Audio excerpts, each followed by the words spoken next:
I was delivering drugs from Holland to Finland. Have been terrorizing Americans for decades. We're going to unleash the fury and might of the United States.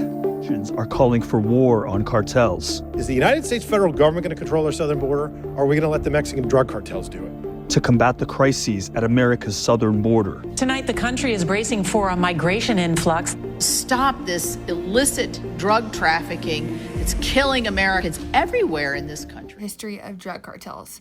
Before we begin, we have to understand what a drug cartel is. They are highly organized organizations that cultivate, produce, import, and transport tons of illicit drugs into the U.S. and around the world on a yearly basis. Drug cartels exist all over the world, from China to Mexico to Colombia to even in the U.S.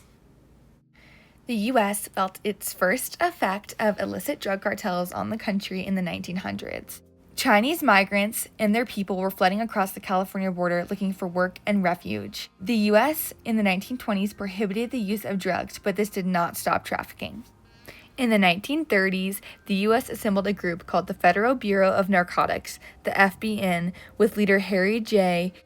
to protect the people. This would later become known as the DEA. Today, the lead agency in that fight, the one responsible for the development of overall federal drug enforcement strategy, programs, planning, and evaluation, is the Drug Enforcement Administration.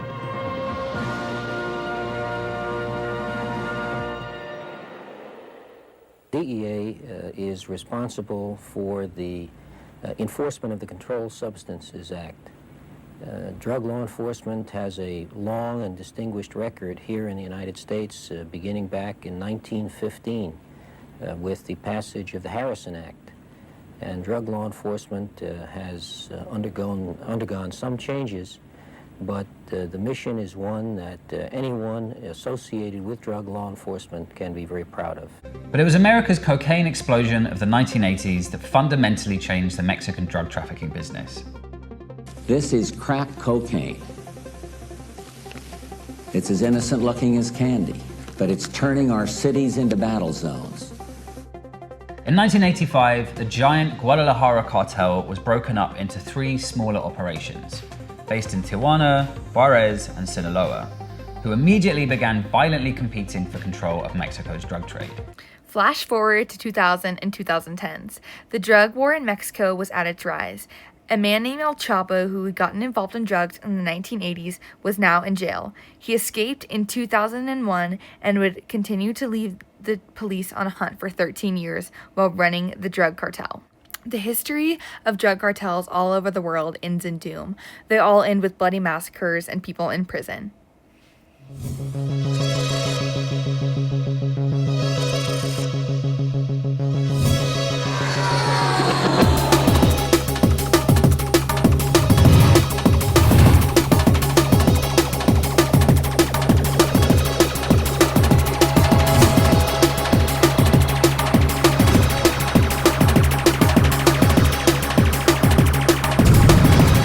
Drugs and money, 2 words that cannot live without coexisting.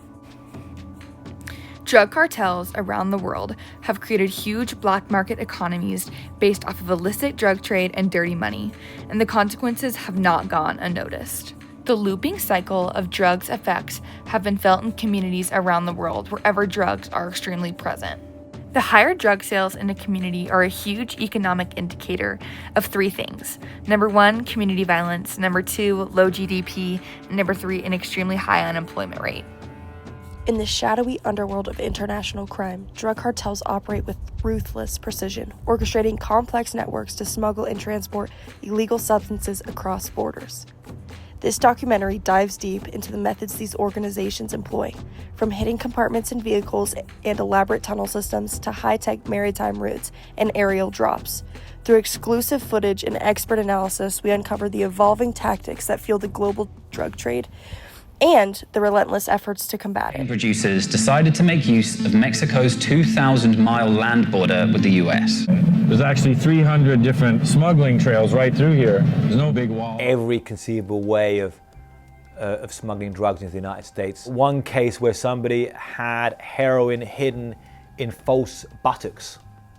on their body. That actually exploded and killed the person carrying those, hiding drugs inside these gas tanks so that the customs people have to cut it open with a blowtorch. More recently, we've seen some incredible things like cartels using big catapults to simply throw drugs over the border, large catapults, and just put the drugs there and whoom, over the border fence, and then somebody picks it up on the other side.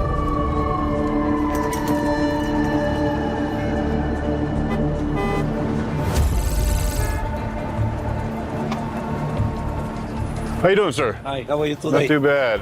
Can you open the trunk?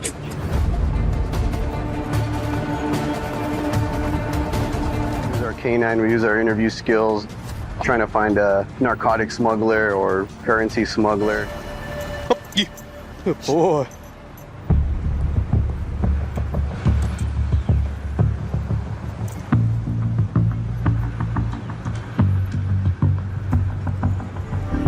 Five years ago, almost no one had heard of it.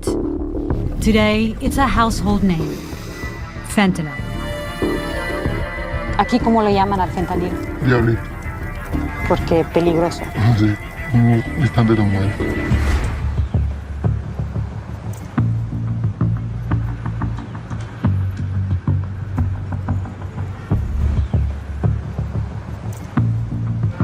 Sinaloa is also home to narcos that manufacture fentanyl pills inside homemade labs that are run by chemists like this man.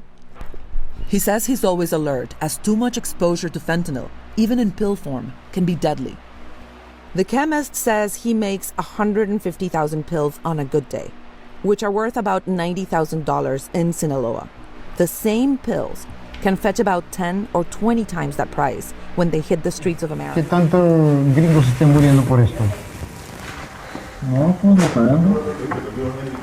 Algunos que se fabrican cuando hay material muy fuerte. Pero por ello hay problema de ellos, uno nomás trabaja ya. Uno solo la fabrica, pues nadie nos obliga que se ponga.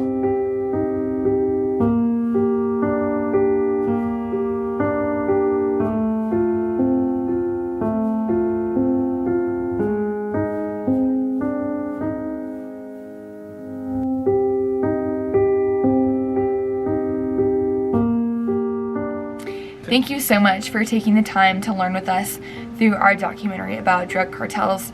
We learned so many interesting facts about the drug cartels and about drugs in the US. We hope you did too.